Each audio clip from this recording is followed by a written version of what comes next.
Welcome to the Innovative Pedagogy Podcast, where we inquire with the greatest minds in academia, where innovation, creativity, and authenticity meet the best teaching and learning practices for educators all over the world. Most importantly, hoping all those we come in touch with leave inspired and ready to change their world. Here's our host, Chris Garcia. Welcome to the Innovative Pedagogy Podcast. I'm your host, Chris Garcia, and today we have a very special guest, Miss Jane Gore. Ms. Gore is a graduate of the University of San Diego, where she obtained her multiple subject credential, as well as her master's in curriculum and instruction.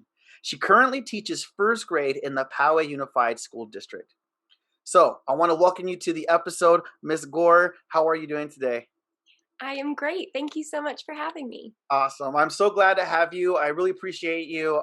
First off, as a former student of mine from USD, but also just the wisdom that you imparted within our class a few weeks ago.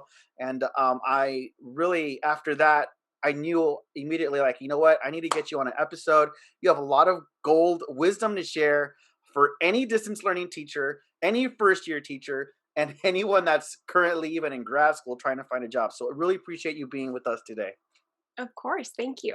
So let's go ahead and kind of like treat this like kind of like a story and think of like, let's start with the journey, because the reality is you've pretty much had a big journey since COVID hit, when distance learning happened, when you were my student and we were taking a technology class. And even while we were meeting in person in January and February and like the first week of March, we were infusing applications, learning management systems like Google Classroom and distance learning, and even talking about just like virtual learning and asynchronous and synchronous. And then bam, March 13th comes and COVID hits, and all the schools have to shut down. And I feel like, I don't know how you feel like about this, but I feel like our class, we really never skipped a beat, because like Dr. Sweat and a few other professors, Professor Roberts and Professor Cross, we all said like, hey, we have to practice what we preach and move forward with this entire distance learning functioning. So how did if you don't mind me asking, how did you feel that transition went before, as you were getting ready to finish off your master's? I thought being in your class was extremely beneficial for that transition, because we were talking about tech and experimenting with it. And then we really were placed in this situation where we had to use it. And so for me personally, I know that I worked closely with my observing teacher, who I was in second grade with in the San Diego Unified School District at the time. And we were using Google Classroom to create interactive slides, to see all student work, because we weren't able to send home any pen and paper work. And so that was really beneficial, and also allowed me to have concrete evidence for applying to jobs later, when I was showcasing that virtual work that students were able to do at such a young age. Yeah, no, and I remember even during that time, several of your classmates, it was interesting. They all reached out, because it's almost as if the class and you all taking the class were almost the saviors for a lot of your guiding teachers, because transitioning to distance learning it just came night over day. And a lot of these teachers didn't know what to do. And a lot of you and the rest of your colleagues were like, hey, you know what? We're in the perfect class for it. And I know a lot of you were able to shine because of that. And that even leads me to this next part. So you graduated in you had your commencement, or I don't know if it was supposed to happen in May. And I know you did you got your master's. Did you finish in May, or was it in August? Did you have another class in the summer that you had to take? Yes, we had our capstone sequence in the summer. And so it actually made more sense that we virtually walked in August. But yes, we did have that transition where we were waiting to find out about our credential, which was later figured out with the executive order. So there was a very worrisome period of time between May and July about that time. Wow. And I can't imagine just the stress is not only of the schoolwork, but here you are getting ready to put yourself out there with your resume, with your experience, trying to look for a job. And it is going to be one of those opportunities where it's not a traditional interview. It's not going to be a traditional, let me go to the school, let me go to the district's HR So if you don't mind just walking us through it, how did you navigate from already having a fresh credential, trying to finish your work for your capstone for your master's, and even now, like, all right, now I need to go look for a job. Like, if you don't mind me asking, like, how many districts did you apply for, and what was your thought process behind all of that? I can't even tell you how many districts I applied to. I applied through job fairs. I went on every website at Join. I think I applied to every elementary school job. And I even started considering middle school, which is something I'd never considered before, but definitely opened my mind for certain positions that I wouldn't normally be interested in.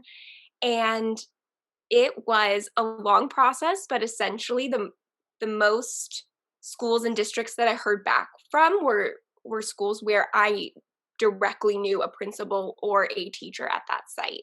And so for me, what I discovered was that it's really all about who you know, and reaching out to them is essential. So that was kind of my journey and process. I did end up hearing back from other districts where I didn't know individuals, and that happened after school had already started. So I had already found my position by the time I was hearing back from That's districts really, out yeah, of my range. yeah, totally, and that really just speaks volumes of just the importance of, I would have to say, not only just the field of education, but any field really is just the idea of building relationships. And I mean, you're gonna now find some inside information, but it's funny because I was talking to my wife today, and I was telling her I can't believe it that it's going to be 5 years now that I've been teaching at the collegiate level, and I would have never thought that I would have had the opportunity to do that. And I'm thinking to myself, like, how did that even happen? And just reflecting a few hours ago, I was like, it's the relationships that I've built with my professors, and which happen to be some of the professors that you also had. Um, but it's just interesting to see the relationship that you build with them, and then the things that you're passionate about, and it just opens up doors. So that, I think that's a great piece of wisdom to continue to take, is that the relationship that you build, especially in San Diego within the sphere of education, it's not that big of a sphere as people sometimes think as it could be. But yeah, and if you don't mind just kind of elaborating, so how did the interview process even look like? I mean, this is not the traditional, like, hey, let me go ahead and dress up. I mean, I'm pretty sure you did for Zoom and whatnot, but like how did that look like when it came to like presenting? And traditionally, even teachers like to see a modeled lesson or see you teaching. Like, so how did that look like? Because I mean, I'm assuming it was very different because there was a lot of stay-at-home orders. Absolutely. It was hard to prepare for interviews this year because it was completely unprecedented, that word that we keep hearing over and over again. But it was so different. And if you Google, how to apply for or a job, or what's an interview like for an elementary position, every question looks different this year because your schedule looks different, and your English language arts and your math looks different when you're virtual or hybrid or in person. And so I think just expecting the unexpected, I kind of prepared myself in any way possible. But a lot of those interview things that make us nervous, like the handshake and giving them your portfolio, and just those little things you don't really have to think about when you're meeting via Zoom. And so to really focus on concrete evidence and the stories that you have, specific examples from your experience. And I think it also just helps to focus on how you're up to the challenge. I think people, when they go to a job interview, think of, how they deserve the job in terms of, I have this degree, I have this credential, I have done A, B, and C. But this year it was more about, what are you willing to do to step up? And so having evidence of that, I think, is really beneficial. And in any year, it's good to come prepared with those items. So Wow, that speaks volumes, and I really like that. Like, what are you prepared to do to step up? And I mean, that was pretty much, I would have to say, that's the kind of attitude that anyone in this field has to take, especially in a situation like this. But even more so, I would just even say, like, if we weren't even in pandemic, that's really a powerful attitude to have, even within a school. What can you bring to the school that no one else probably can bring? And it's one of those things where, yeah, I mean, you really do have to sell yourself and show yourself that that is the um the qualities that you have. And also I want you to kind of elaborate also, if you don't mind. But I remember you mentioning something about, you had to share a little bit about even the tech piece of applications, and how that was a big support. If you don't mind just kind of elaborating. And I mean, I'm pretty sure we'll tag some of them just to let them know that we're giving them a shout out. But what were some of the applications that you used to kind of like showcase, like, hey, this is what I have what I would either have my students do, or I've seen done in schools. So what were, I know we had some assignments in our USD class, but like what were some of the apps that you kind of highlighted? Absolutely. So for upper grades, the ones with second grade, that was where I had my experience going into the interview process, and I really focused on Google Suite. So using Google Slides, using Google Forms, Google Classroom was something I was really used to using, and creating Google Forms to ask students how they were feeling doing those check-ins. That was something that I spoke to a lot during the interview process, but specifically the app I brought up the most was the one that I did a project for in your class, which was Flipgrid. And I think everyone in education is obsessed with Flipgrid, but Yeah. the reason it's so powerful is just because I can use Flipgrid with first graders and kindergartners, but I can also use it at the college level. So it's really powerful to speak to that um, flexibility of that one educational resource. So I talked about that actually the most during the interview process. But yes, that was my favorite. That is so cool. And you also mentioned something about like the interview process. Like you were with the team, right? You as far as like your potential grade level team, like was that even intimidating at all, or did that feel like, how did you communicate in order for you to like quote unquote sell yourself, or show them that you have those collaborative skills to work together with them? Like how did that look like? Absolutely. So I did meet with teams. I was never interviewed by a single person. It was always a group. And I think that that's really awesome just in general. I didn't know that going into the process that that's who I would be interviewed by, but I think it's important to know that the person that is joining you is collaborative and can work well with the individuals in the group. So I thought that was really great. I will say it was intimidating because of my age and experience in comparison to the teams I was being interviewed by, and I just really wanted to showcase that they have all of this incredible experience and I don't. So I wanted to just highlight that I want to learn so much from them, but the things that I can bring to the table and offer are those technical skills, Right. because ed tech is something I'm really interested in and passionate about. And so I wanted to share that I would be able to assist and help and bring new items to the table. And so that was kind of what I focused on when it came to team collaboration. That is so cool. That it just, and that shows you right there. Um, the power of just being able to be flexible and even learn on new skills. And I would have to say that I can empathize with you when it comes to just always being the youngest one there, because I was actually one of the youngest ones when I first got hired as well. And now even when I 5 years after that, in 2016, when I went actually for my administrative credential, I was the youngest student in the entire like room. And I'm like, and I in my mind, I'm like, all right, can I do this? Am I ready for this? And even now, I don't know if you thought this or not, but sometimes I even feel intimidated still teaching at the university level, because sometimes I'll have students that are either older than me, or they'll be like wondering like, wait, how old are you? Like, why are you even teaching us right now? And I'm like, but it's one of those things where it's the experience and the skill set that you have that really makes the difference when in whatever setting you may be in. So that's really cool. And if you don't mind, just sharing, and of course, I know you're not going to share any names or what school site you're at because of privacy, but what have been some of the biggest challenges that you've had to face so far within remote teaching, distance learning, the whole spectrum? I will start by saying the one thing I was worried about but haven't had to deal with is I have an exceptional team.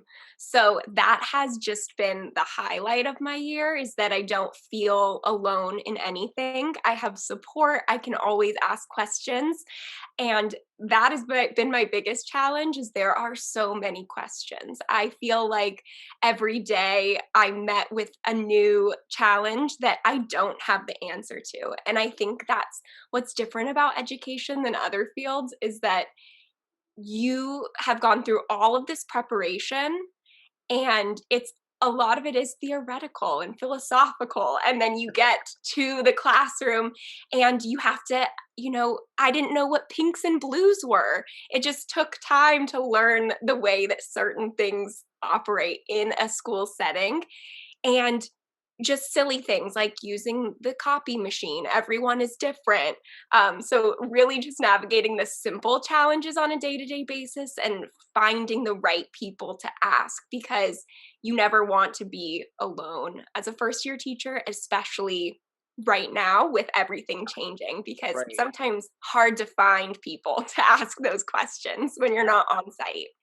No, that totally makes sense. And I'm just thinking, even as you're telling me this, it's like for you, like when you talk about your first year teaching, you're going to be a part of a small pool that's going to be like, no one's ever going to be able to compare that. And it reminds me of my first year, because when I first started teaching, I was hired at a brand new school that had just opened up. And I kid you not, everyone at that site, just because it was a brand new school, there was over 1,400 students that had just registered to be there. And for me, that was normal. I'm like, wow, like this is normal. And I remember having colleagues that were teaching 15, 17 plus years that had just wanted to transfer. They're like, no, this is not a normal school year. And like, this is like the school year goes a lot more smoother than this. Like, we had to figure out our mascot. We had to figure out the school culture. We had to figure out like the community, our new colleagues, our new grade level team. And that was for everyone at the school. But for me, I was like, wait a second. If this is as bad as you're telling me that it gets, then I take it the rest of the year is, and the rest of the years are going to be smooth sailing. And I kid you not, like my second, third, fourth, fifth, 6 years, like they have been smooth sailing because of that first year that was just like go and don't stop until it's just the year's over. But I'm never going to forget one piece of advice that I got from a really really cool teacher. She had been teaching actually a lot longer than I had. Ironically, when I was in sixth grade, she was actually a student teacher at the school that I was at when I was in sixth grade. So it was kind of funny to see how that worked out. But she told me this one piece of advice, and I would just repeat that to you and any other first year teacher. Always make sure you're ready for tomorrow. Don't worry about the day after tomorrow. Just make sure you're ready to go in tomorrow and you know what you have to do, and have your students ready to just take on tomorrow. If you do that, eventually the school year will be over, or the weekend will be here, the breaks will be here, and then that's when you can rest. But if you take it one day at a time, you'll always be ready. You'll always be in your A game. And I kid you not, every single year, and especially that first year, that was pretty much my saving grace. So yeah, I can empathize a little bit with you, even though I know distance learning is a lot harder because there's that self motivation as a teacher that we all have to go through. So Yes. No, those pieces of advice, it's so funny. I mean, that is all I have heard this year, is take it day by day, and if you can survive this, you're going to be just fine. That's what I hear on a daily basis. And some days, it is crazy and it is hard, but I think that advice of taking it day by day is the only way to survive this year, whether it's your first year or your 25th. no, I agree. I completely agree with you on that. And if you don't mind sharing, what have been some of the success stories as far as distance learning is concerned? Like, what have you, what have been some of the enjoyable times where, like, you know what, I'm going to hold on to this because I need to be encouraged right now. Absolutely. So I would say we have been going in between in person and virtual. So we have done virtual twice, and we are returning to our second in person class experience tomorrow. So Okay. it has been very interesting going back and forth. I will say the grass is always greener on the other side. So when we're virtual, of course, we want to be in person and vice versa. But I think the greatest thing is, and always I've felt this way, but the relationships that you are able to build. And I think people worry that you can't build relationships virtually, but I think that there are many powerful ways to do that.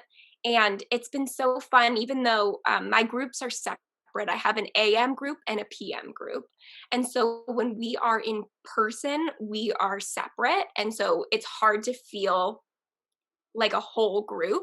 Yeah. But being able to come virtual for a little bit of time, we're able to interact as an entire group, and it's so sweet to see how the students can form relationships with students who they're not seeing every single day.